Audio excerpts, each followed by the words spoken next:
That our minds change our bodies, but is it also true that our bodies change our minds?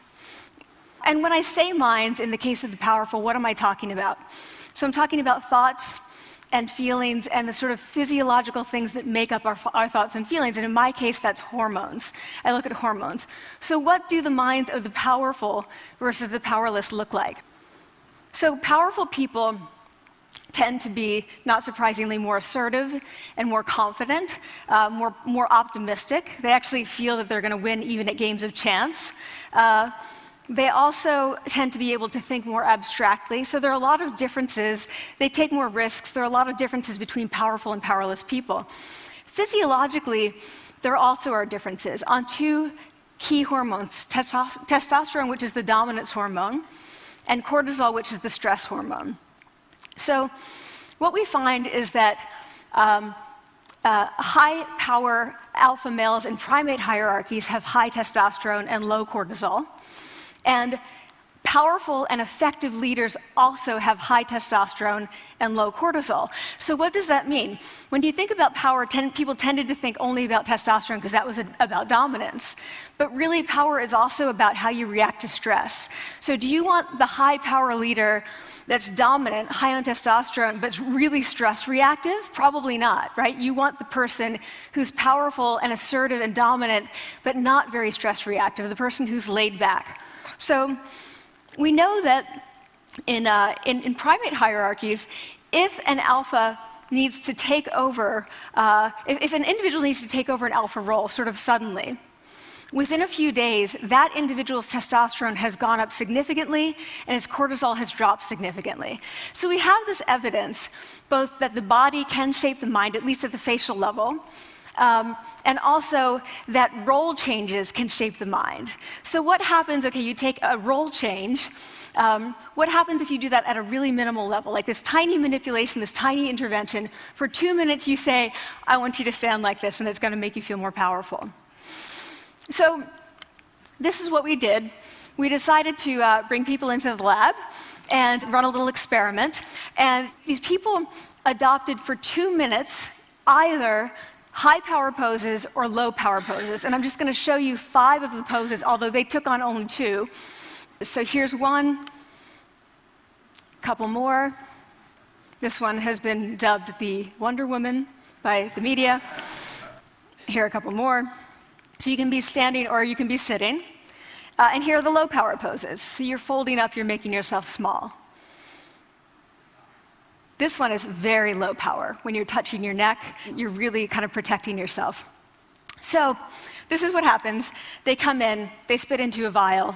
We, for 2 minutes, say, you need to do this or this. They don't look at pictures of the poses. We don't want to prime them with the concept of power. We want them to be feeling power, right? So 2 minutes they do this. We then ask them, how powerful do you feel on a series of items? And then we give them an opportunity to gamble. And then we take another saliva sample. That's it. That's the whole experiment. So this is what we find. Risk tolerance, which is the gambling. What we find is that when you're in the high power pose condition, 86% of you will gamble. When you're in the low power pose condition, only 60%. And that's a pretty whopping significant difference. Here's what we find on testosterone. From their baseline when they come in, high power people experience about a 20% increase. And low-power people experience about a 10% decrease. So again, 2 minutes and you get these changes. Here's what you get on cortisol.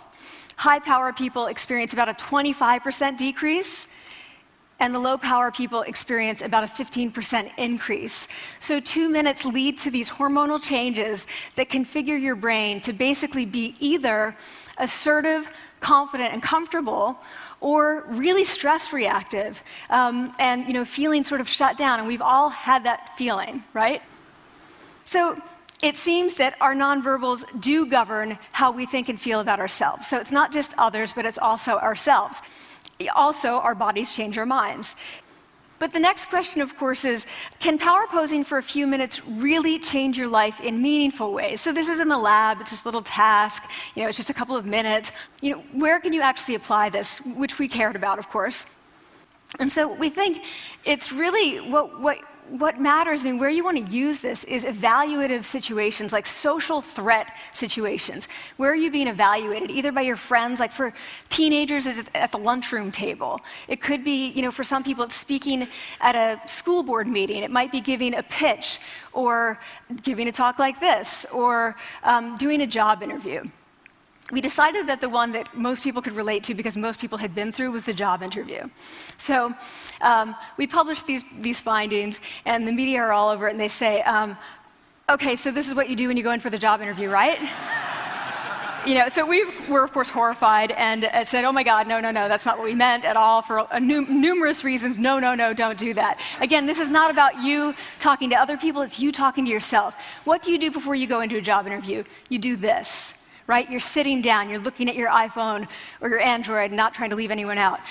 You're looking at your notes, you're hunching up, making yourself small, when really what you should be doing maybe is this, like in the bathroom, right?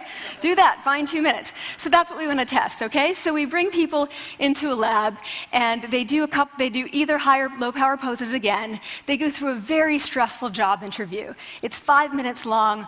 They are being recorded, they're being judged also, and the judges are trained to give no nonverbal feedback. So they look like this. Like, imagine this is the person interviewing you.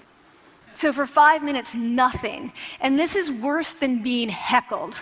People hate this. It's what Marianne LaFrance calls standing in social quicksand. So this really spikes your cortisol. So this is the job interview we put them through, because we really wanted to see what happened. We then have these coders look at these tapes, 4 of them. They're blind to the hypothesis, they're blind to the conditions. They have no idea who's been posing in what pose. And they end up looking at these sets of tapes, and they say, oh, we want to hire these people, all the high-power posers. We don't want to hire these people.